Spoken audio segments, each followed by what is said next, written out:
morning, Allen Avenue. Good morning and welcome to Allen Avenue Unitarian Universalist Church's in-person and online worship. Whether today is your first time here or you've been coming for years, we're so glad you are with us. My name is Denise Curry, my pronouns are she, her, and I'm a member of the worship committee and the choir. Usually you would see Reverend Tara up here, but this week is a lay-led service, and so the worship committee will be leading the service today. We are a growing community that transforms lives through the power of love. Our mission calls us to celebrate diversity, encourage spiritual growth, and promote social responsibility while we travel on and care for the earth. A special welcome to those at home who are joining us on Zoom today. And if you're attending for the first time, please go to our website and fill out the welcome card so we can know more about you. Now is the time for announcements, and I think we have a special announcement, or not very. Where's your partner in crime? There you go.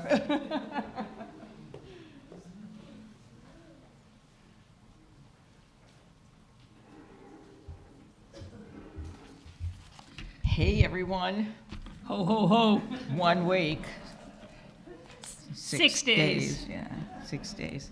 We're not nervous or anything like that, or hyper or anything. Or like tired. that, No. or anything like that. So, in your order of service, you have an insert, and we would love if you would bring it home. Take it, have it with you because you're going to need all that information. If you have been busily making things for the fair, please plan to bring them Friday anytime after 2 in the afternoon. We'll probably lock the door by 8 p.m. and go home totally exhausted and then get up early the next morning. We are people who are setting up tables. If you're one of that crew, you know who you are. And if you don't and would like to do it, they'd love to have more help. That's going to be Thursday at 1 p.m. to set the tables up. And Friday at 11:30, we are looking for our setup crew to come in, get tablecloths on, get tally sheets ready, get everything all set so that the displayers can all come in the afternoon. Okay, any questions, please let us know. And there are trays and baskets for those gift basket items you've been collecting at home. If you want to take a platter to put everything on or a basket, please help yourself to those. Those are available. On Friday, we will have the saran cellophane to put on those bags and bows if you don't have those yourself. To make your baskets look really gorgeous, right? I am collecting things at home. I have a chocolate one. Yeah, mine is music from the choir, so it's going to be really awesome. Tomorrow at 4:30 or 5, if you can't get there at 4:30, we are dipping Needhams into chocolate. Chocolate, okay? So you want to be there, and we're going to be looking for people to help put our boxes together, put ribbons on the boxes, put stickers on. So we'd love to have more Needham makers tomorrow. That would be really nice for a 4:35. If we get a lot of people, maybe we'll be done in an hour or so. And there's plenty of posters out on the table in the foyer. Take them, put them up, tell all your friends. I sent an email to everyone I know. Just saying. Put it on your Facebook feed, too. Use that BCC. They won't know that everybody else you know in the world, also got them, right? Right. So this is it, folks. We're going to have a great time. Really looking forward to it. And thanks for everything you've done. Yep, we'll have fun in our fundraiser. There you go.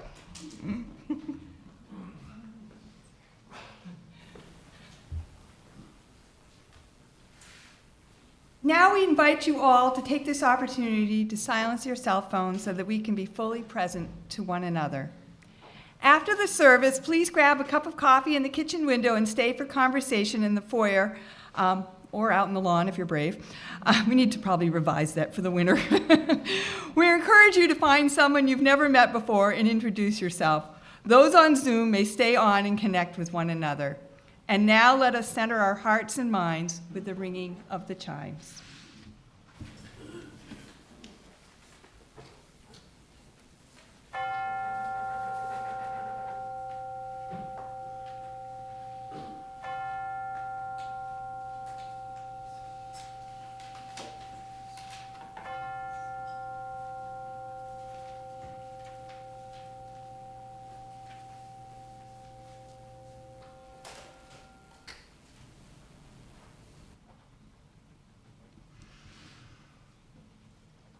I know Thanksgiving is past, but we're still in the spirit of it. So today, this is a Thanksgiving meditation to open our service.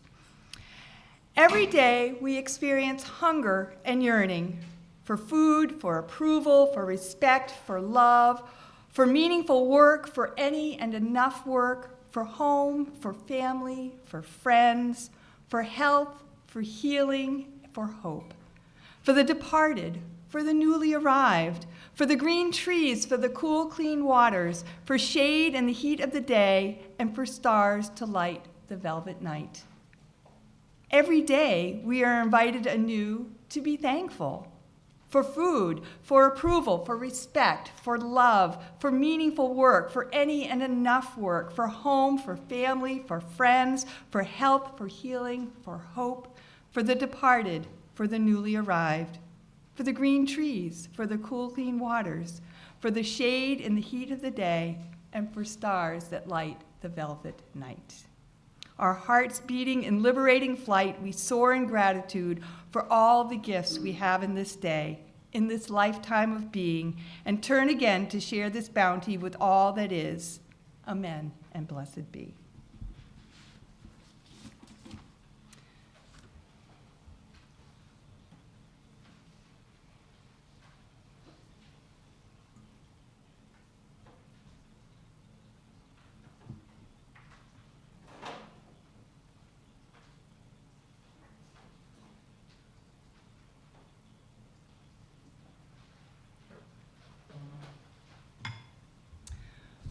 We light our chalice as a symbol of gratitude as we celebrate the abundance of our lives together. In this sanctuary, we harvest bushels of strength for one another and offer our crop with the hands of compassion and generosity. In the authentic and gentle manner of our connections, we cultivate a simple sweetness to brighten our spirits. May we be grateful for the ways we nourish and uplift each other, for it is the sharing of this hallowed time together that sustains us. And now, as you're willing or able, please join us in singing hymn 349 in the Gray Hymn Book, We Gather Together.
My name is Erica Bartlett, and since our service is about food today, I want to talk about a special kind of food.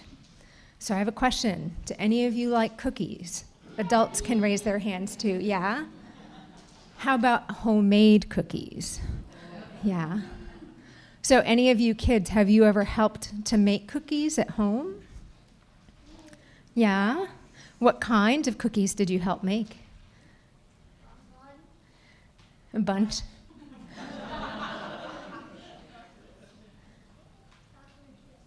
Chocolate chip, that's a good one. Yeah. So I asked about that because around this time of the year when I was growing up, my mom and I would always make sugar cookies together. Well, my dad made the dough, but my mom and I did the rest. And if you haven't made sugar cookies, you may not know they're kind of complicated. Because after you make the dough, it has to chill in the fridge for a while. And then you have to roll it out on the counter or a tabletop, and that's so you can cut it into the shapes that you want. So when I was growing up, we had some typical shapes. I don't know how well you'll be able to see these, but like a Christmas tree, a reindeer, and a candy cane. But we also had some more unusual ones. This one is a squirrel, a bunny, and of course, Kermit the Frog. What would Christmas be without Kermit, right? And then after we cut them out, we still had to decorate them. We like to decorate them with colored sugar and sprinkles, but some people like to use icing. It just depends on what you prefer. And I tried to be really careful with my decorations because we gave a lot of the cookies away as gifts to family and friends. At the same time, it was okay if I messed up some of them because that meant I got to eat them. I still like to make cookies for friends and family for Christmas, but because sugar cookies are a little bit involved, I sometimes stick with easier ones, like ginger Kringles or cranberry sugar cookies. And it turns out giving people cookies for Christmas has been a tradition for a really long time. People have been celebrating winter holidays for hundreds of years, and once people in Europe got access to different spices, they used those in all kinds of baking and cooking, including in cookies, especially things like gingerbread cookies. Those are also really popular this time of year. And like sugar cookies, they often get cut into different shapes, usually people, little gingerbread men, and then they get decorated. And some historians even say that the tradition of gingerbread people goes back to Queen Elizabeth I of England, who asked her bakers to make gingerbread people to look like her guests or people in her court. And it's not just cookies that are popular for holidays. Did some of you have any special foods for Thanksgiving? Yeah, what did you have? We had turkey, cranberry sauce, and a few popovers. That sounds great. Turkey, cranberry sauce, and a few popovers. Those are popular. Pumpkin pie is a big one too, usually underneath lots of whipped cream. And then there are other holidays that have special foods this time of year. Latkes or potato pancakes are usually for Hanukkah. For Kwanzaa, people might make sweet potato pie or coconut cake. People in Norway make wreath cakes. In Argentina, they have crepe towers. And you can find lots more. So all these foods help make the holidays special and fun. And I hope that you get to have some yummy cookies whatever holiday you celebrate.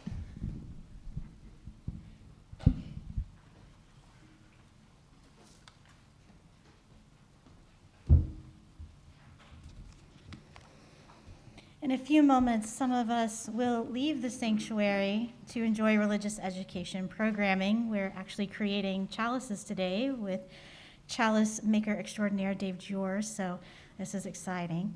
But first, I invite our lamplighter, Lavinia, to join me in the pulpit. A lamplighter is entrusted to transfer the light of the sanctuary chalice to the lamp and then go forth to RE spaces where they will light the chalices there. Lavinia will now light the lamp.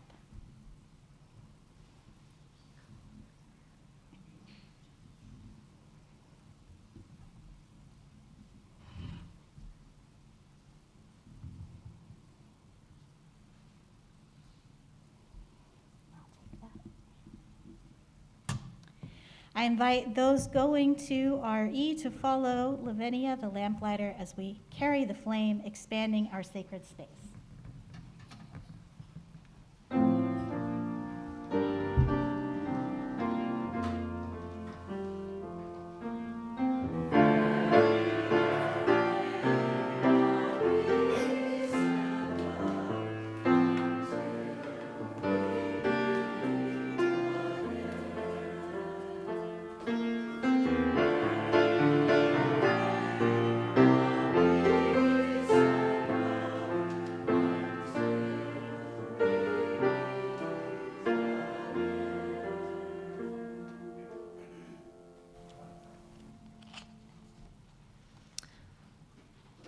This is a poem called Strawberry Picking that I wrote several years ago. It feels like Christmas, despite the summer weather, standing in a field of red and green, brimming with excitement over what I will find. I kneel, push back the leafy coverings, seeking what hides beneath. Strawberries. They gleam, brilliant as jewels, enticingly red and rounded, my fingers feeling out, those firm but yielding, plucking them free with a satisfying pop.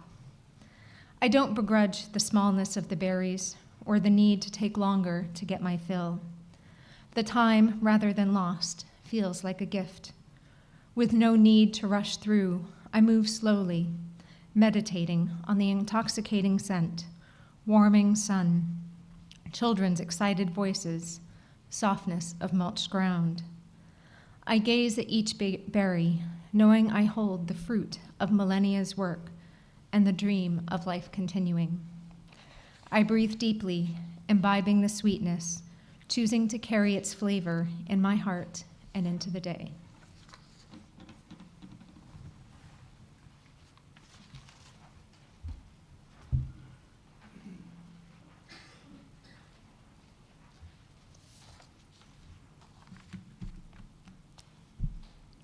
Chef Jamie Oliver has a wonderful quote: "Food is memories.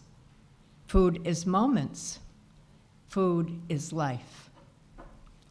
My grandmother Sullivan created some of my most cherished memories associated with food.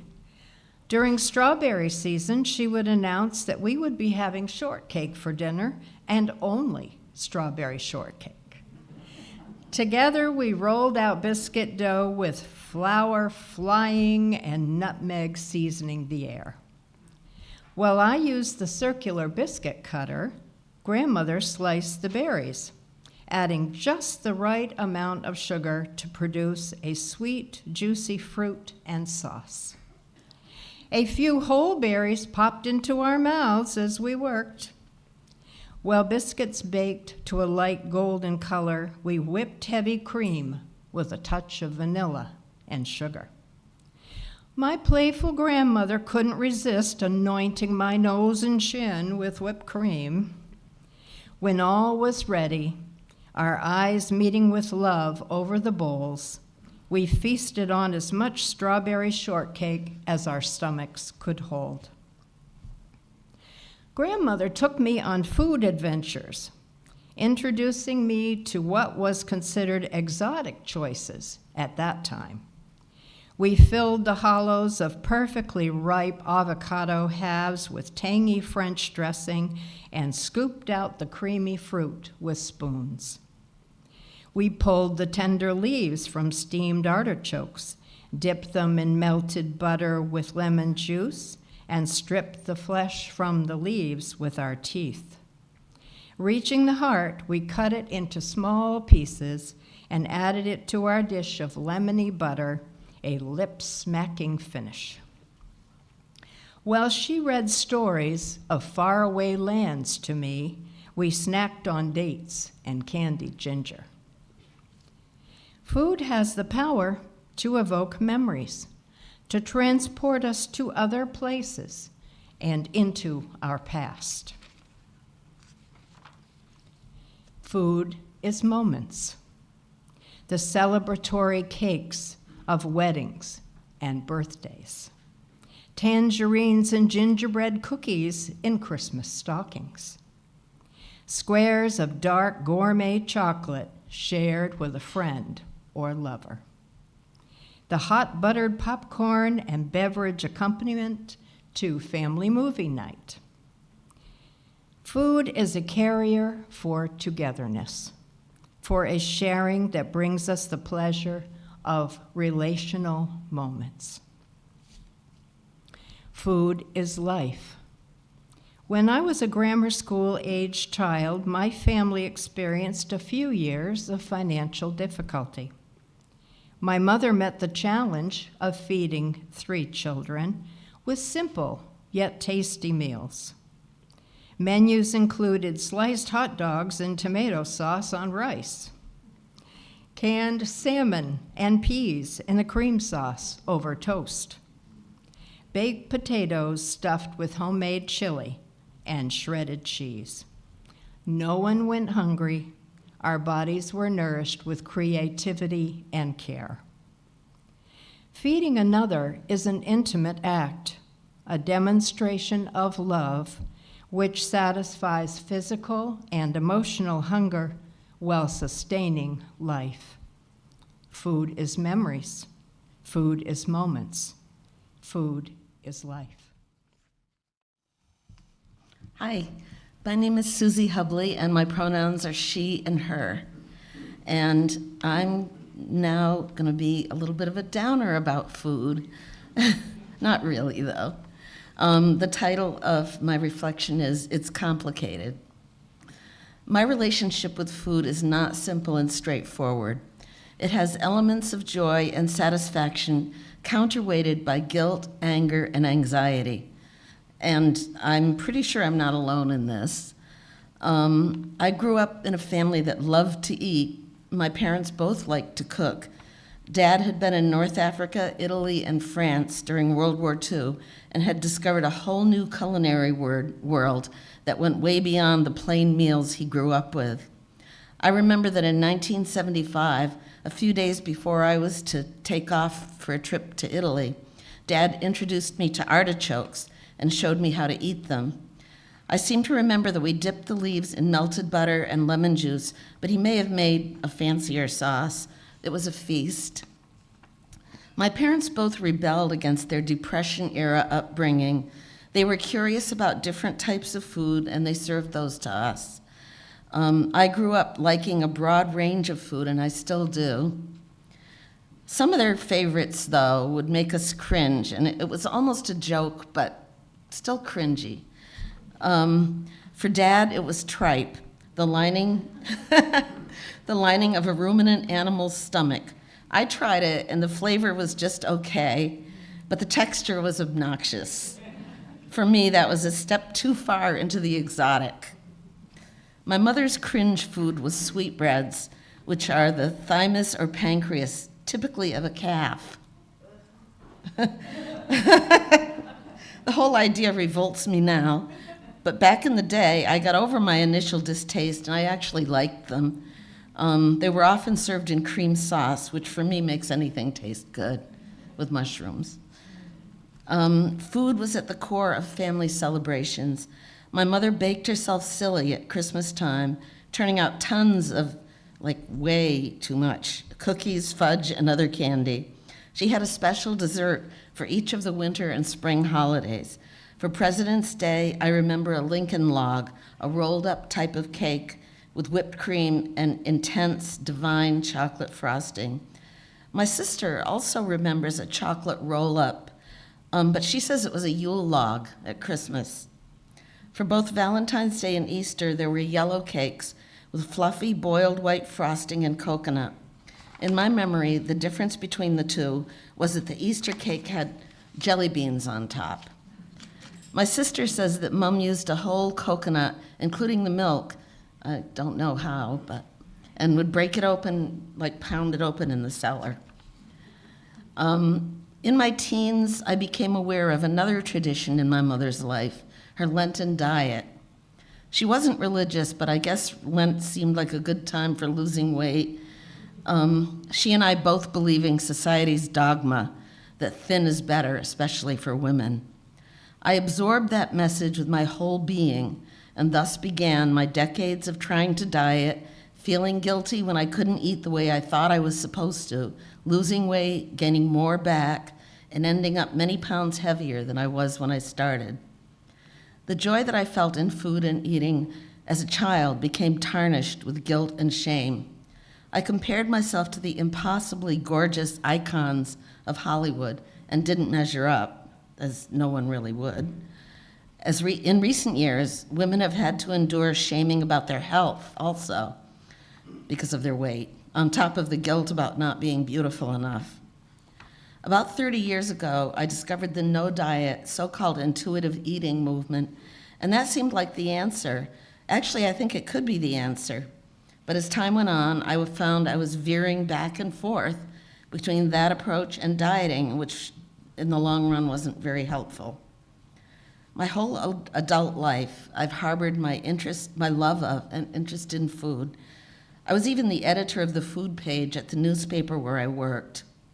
I've written more food stories than I can count.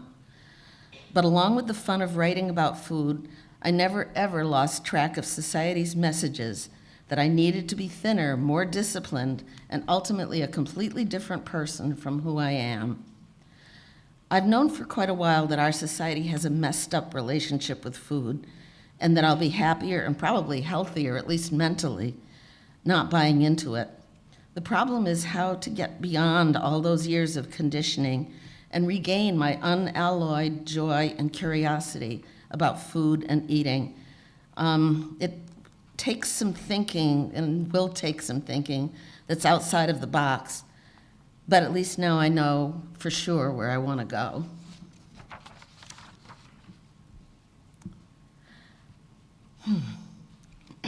We are a freely gathered, open, and welcoming faith community supported by your contributions. Each week, 1/3 of our offering is given away to a nonprofit organization whose mission aligns with our Unitarian Universalist principles.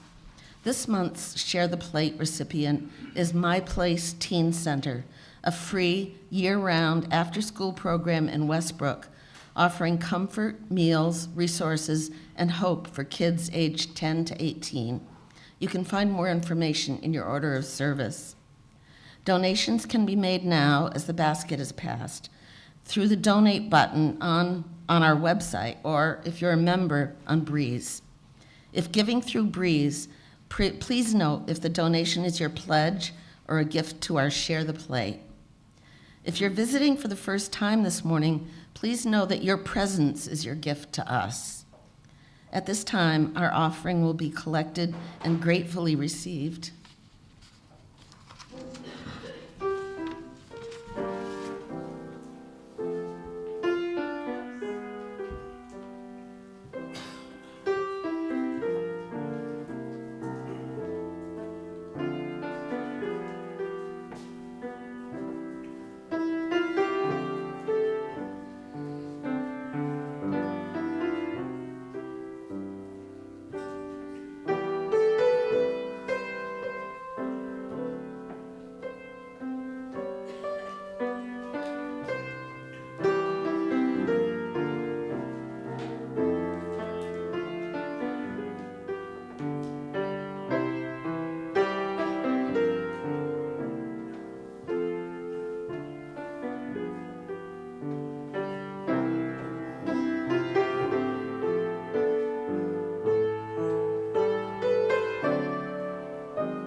Good morning.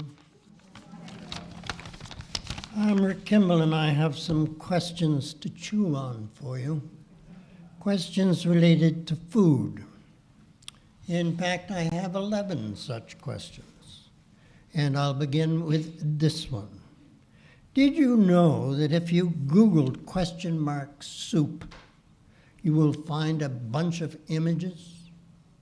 Perhaps we should serve question mark soup here at all our potlucks, for this is a church where we come not for answers, but to ponder together the deep questions of life. We have sometimes talked about putting a question mark atop the spire attached to the outside of this sanctuary. We have not done that because nobody wants to get splinters shinnying up the spire.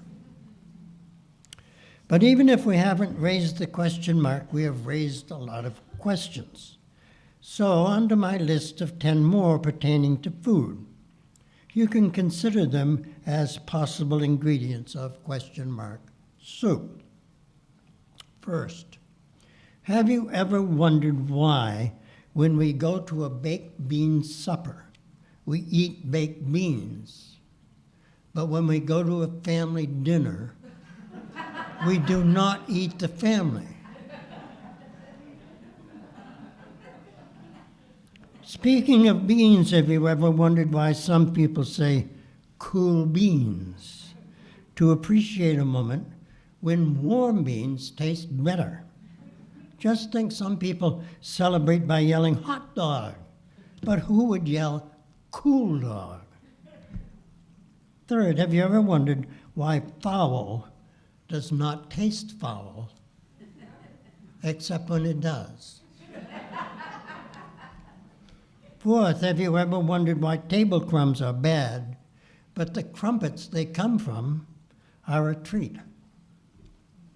Have you ever wondered why, and this is number 5, have you ever wondered why food and phooey sound so much alike? 6, have you wondered what a rhubarb about rhubarb would be like? Or what grubs, small insect plural, do not make good people grub singular? Oh, pity the poor learner of English as a second language.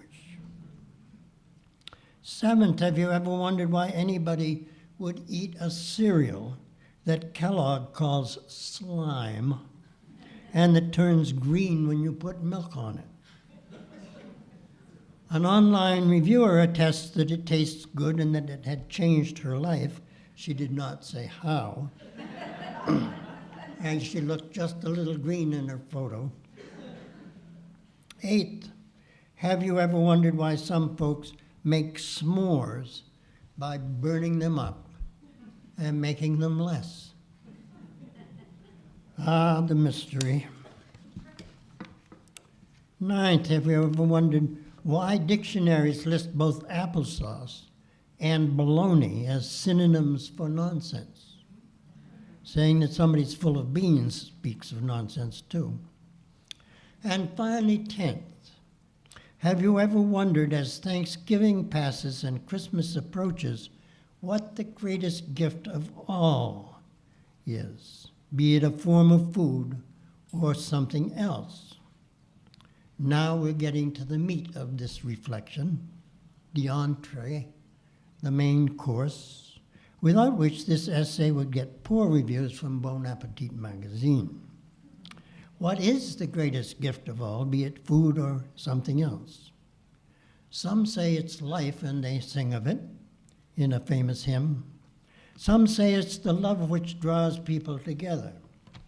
But I nominate wonder, not the wonder of Wonder Bread, but the wonder of our questioning, the wonder that opens the child's eyes to the promise of this earth and the glory of sea and sky, the wonder that makes life worth living, the wonder that discovers value in both death and life, the wonder that leads us to search the souls of those we will come to love, the wonder that prompts creative culinary act, wondering just what would happen if we combined this ingredient with that one and fried them up together, the wonder that so builds a delicious, nutritious delight far surpassing basic biological need. Wonder. That's what I would gift to you if I could this holiday season, just as I now gift this reflection to you as food for thought.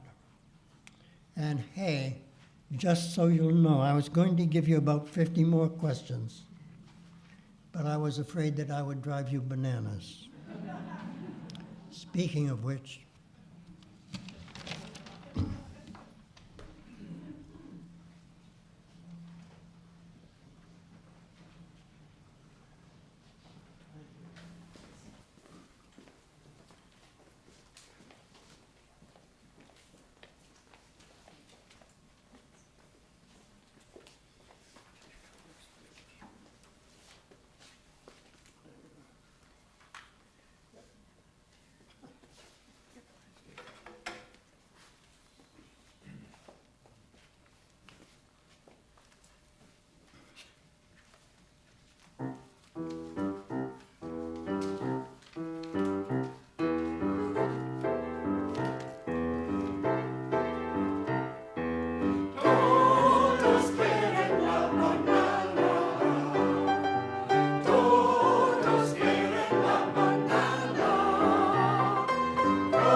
Good morning. My name is Mike Luce, also a member of the worship committee. So in 1978, I spent about a year in the 2nd Army Infantry Division Army Band, stationed right up near the DMZ. Not a real fun place to be, but we did what we could. And to that end, I'd managed to get, you see, we were supposed to be on base probably 6 nights a week at least, and you had to ask for a pass to be out overnight. I had a slicky pass, so I could be out whenever I wanted. And not long after I got there, I lucked into the opportunity to get a hooch out in the Ville. So I did. Now, the Army did various things to boost morale, the band being part of that, along with various, recreational opportunities and cheap booze.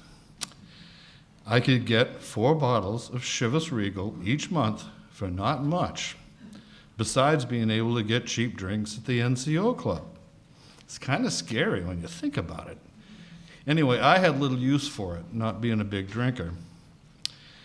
But after not long, I came to a mutually beneficial arrangement with the lady who owned the chop house down the alley from my hooch.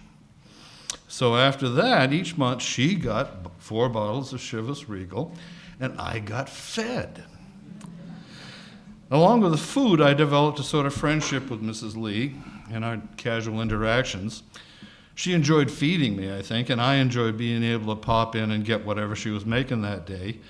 From a soup I think she called goog, to stir fries, including sometimes some kind of bug, that had a kind of a nutty taste, and not bad. And a few times she wanted to make sure I knew that what I was eating was a real delicacy, something we might have as a pet in our house. It was good.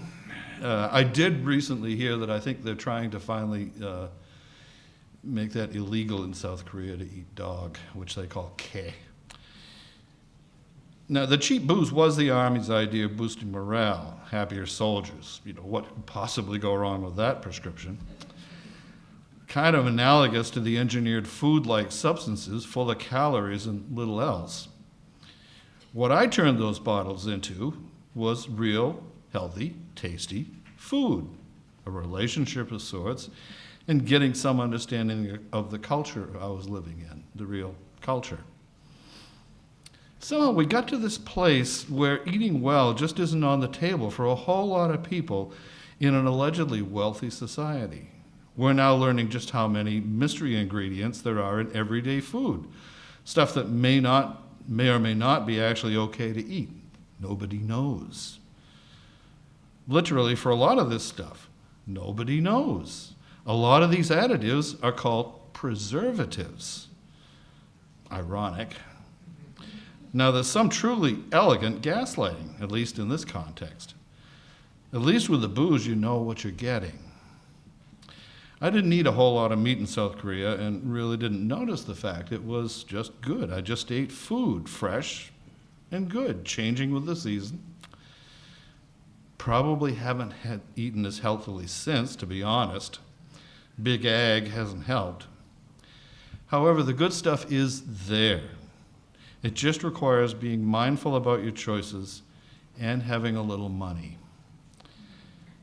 At least feeding our souls doesn't necessarily require as much money.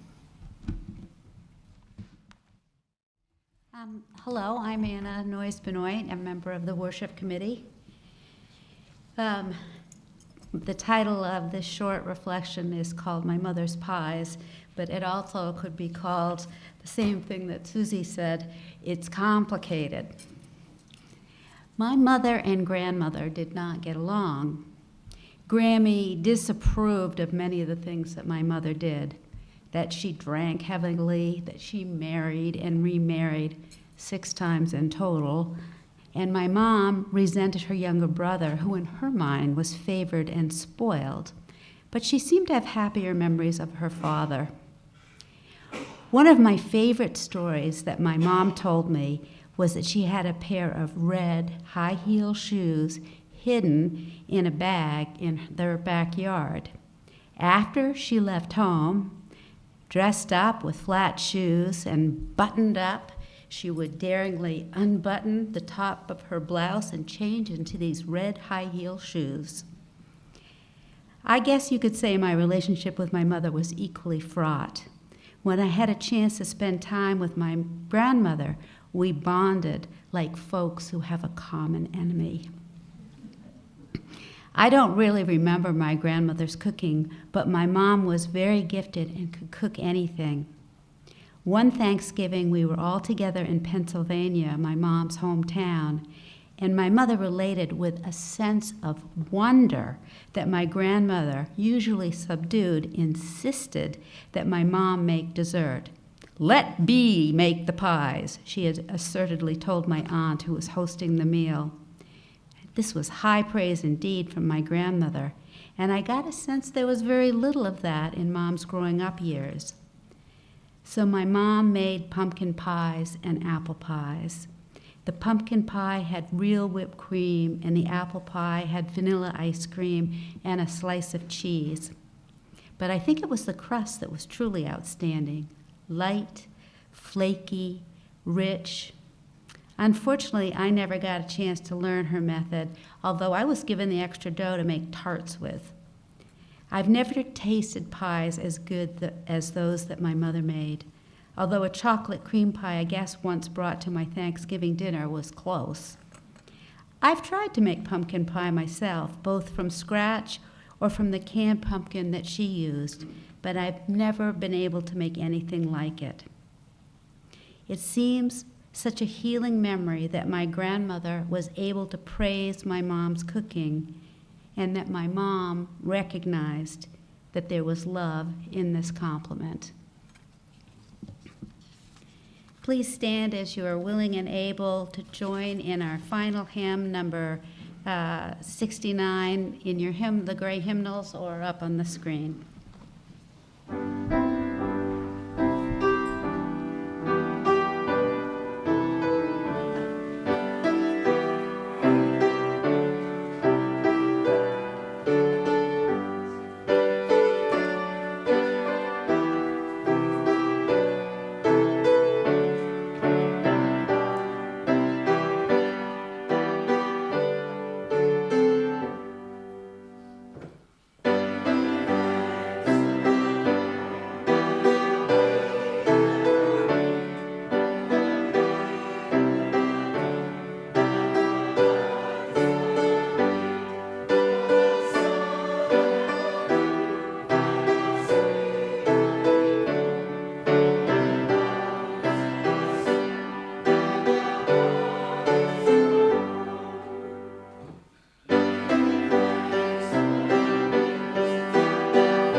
These words for a benediction and chalice extinguishing by Deborah Hafner.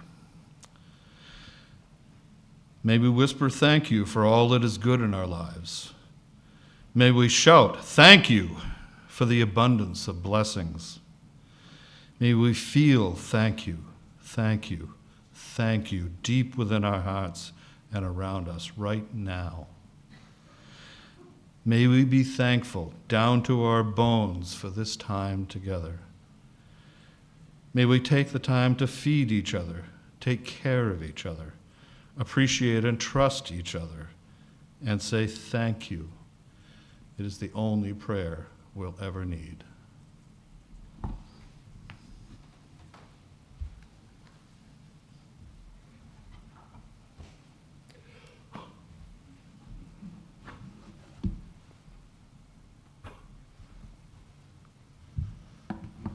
Please remain seated for the closing music.